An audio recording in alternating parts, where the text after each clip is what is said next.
I'm Allie Peterson with USGBC, and I'm here with Tom Marseille of WSP Parsons Brinckerhoff, one of our platinum level member companies. Hi Tom, thanks for being with me. Thank you very much. Thanks for having me. Of course, welcome to Greenbuild 2016. I hope you're having a wonderful time. As always, yes, thank you. Very good. You know, I hear through the grapevine that you have been named a LEED Fellow this year. That is quite the honor. Congratulations. And Thank you very much, yeah. Yeah, and so tell me what it means to you to be named a LEED Fellow. Well, I'd say first thing is it really is an honor to be selected for this. And part of the reason it's such an honor is that I know that there's a pretty involved process in selecting LEED Fellows, and I know that my peers and other LEED Fellows actually have something to do with that selection process. So for me, it's really an honor to know that those people are the ones that are recognizing me as much as the USGBC overall. I'd say the other thing is, it's not really just about, in my mind, I kind of want to say this, the technical things that I've done, or maybe the education or mentorship I've provided, or I'd say the advocacy activities I've been involved with, which are great, but really the fact that in all those cases, the way it happens is because of the people I intersect with along the way, and they sort of enable it and they are part of it. And really a career is founded on all of us. And so for me, to get this recognition reminds me of all the other people along the way that helped me. Yeah, that's a great perspective. I really like it. That's great. So here at Greenbuild, we're looking back at 2016, we're looking ahead to 2017. Can you tell me about some work that you've been doing and the WSP, Parsons Brinckerhoff, has been doing that is really notable or that you're proud of from 2016? Gosh, that's a tough question. I mean, one of the things that's interesting for this year for us is we've grown a lot in the last year as a company, and in so doing, I've become more and more aware of all the things that we're connected to, and so it's really quite humbling to see all the things happening in other parts of the company and becoming aware of that, whether they're connecting on things such as looking at smart cities and smart grids and innovative thinking around that, and with an overlay, I'd say, of resiliency thinking as well in terms of climatic events. I understand actually there's a Lead for Cities initiative right now within the USGBC that just got announced on Tuesday, and it feels very similar to what we're doing as we're thinking about urban futures in cities as well. So there's that whole thing going on within the company, which is great. There's also sort of more down to home thinking that I get involved with, which is looking at sort of net zero energy, and now how do we start to think about that at scale?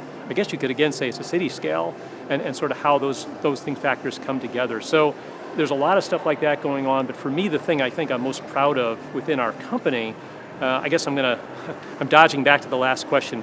I'm really proud of the passion and talent of the people that I work with and how they're bringing sort of a sustainable, integrative thinking to what they're doing. And really it can be kind of two different ways. There's, I guess I call it the covert way of doing it, where you're working with clients on, say, LEED projects, where they're interested in it, we're providing consulting services there. Or you'd say, maybe helping them with looking at materials or their carbon reduction plans, carbon reporting plans for larger companies or larger entities. So that's sort of the covert side. But then there's also what I call the covert side. That was the overt side, where maybe they don't really have a passion for it, but they're starting to see the sense to it. So you can start to sell them on the ideas as sensible sustainability to bring it to them because it makes good sense for their enterprise. And so there's the covert and the overt aspects to it. I really like the way you phrase it. That's fun. So, 2017, right around the corner. What's up next for you all? Are you kind of starting off any new initiatives, or is there anything coming down the pike that we should know about? Well, there's one thing that I really like to talk about, that I'm starting to talk more about actually right now in terms of how I think about what's going on and try to bring it all together. And that is, I'm going to refer back to, technology, Internet of Things, big data, and what that is creating in buildings is smarter buildings. And what I'm going to say is, and this is my little term for it, you've got this idea of occupant-aware buildings. And so as you have occupant-aware buildings, you start to create ways to make the buildings more comfortable, healthier places for people, as well as avoiding the waste, if you will. And because you know who the people are, you maybe know what their preferences are in the building. So you know more about the people, and you can provide a better environment and maybe save energy. On the other side of the coin, and this is the other half of it, I talk about building aware occupants and how important it is for the occupants to be partaking in it. We know that from an energy perspective, from a water perspective, they're the users, they're the consumers within the building. And you can design a great building, but if you don't have the occupants on board as well, you're not going to get there. And so in this case, we've got this idea between the tensions between building-aware occupants and occupant-aware buildings where there's technology between them, where you're getting feedback on how the building's performing. There's dashboards, there's all these kinds of things. I know you guys have ARC now, which is kind of an interesting idea in terms of how to look at building performance and buildings as it pertains to sustainability. And the idea is that the more information you can provide people, and it could also be passive buildings as well. It doesn't have to be technology, so the answer is not all there.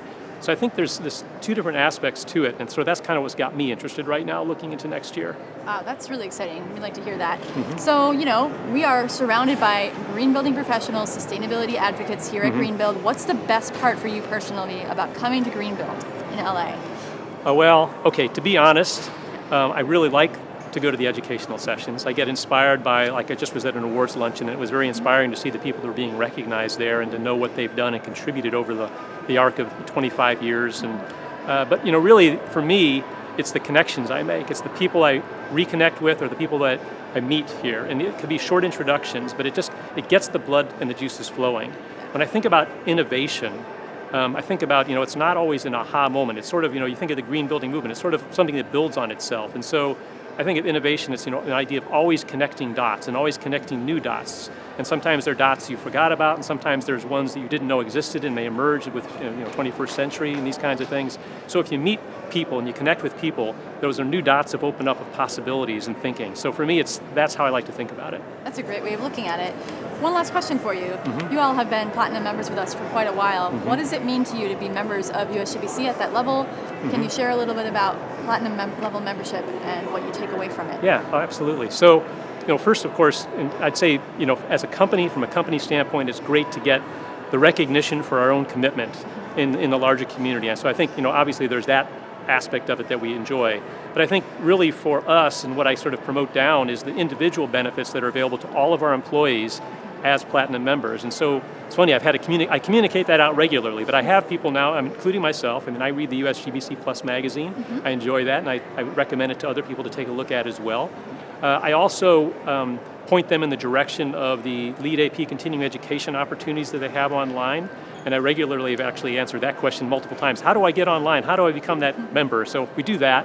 And then I say the other thing is, I guess you say, is this enhanced customer service that we get by being platinum members. We've had excellent results with an individual who's basically been assigned to us to make sure that we have a streamlined access to getting technical questions answered, to getting access to people who are GBCI reviewers or lead advisors, if you will. So I think those have been like a lot of the benefits that we've seen. Wonderful. I'm really glad to hear you feel good about your membership. Absolutely, and yeah. We look forward to another year of platinum level engagement with you in 2017. Thanks so much for being with us today here at Greenbuild 2016 in LA. Thank you very much.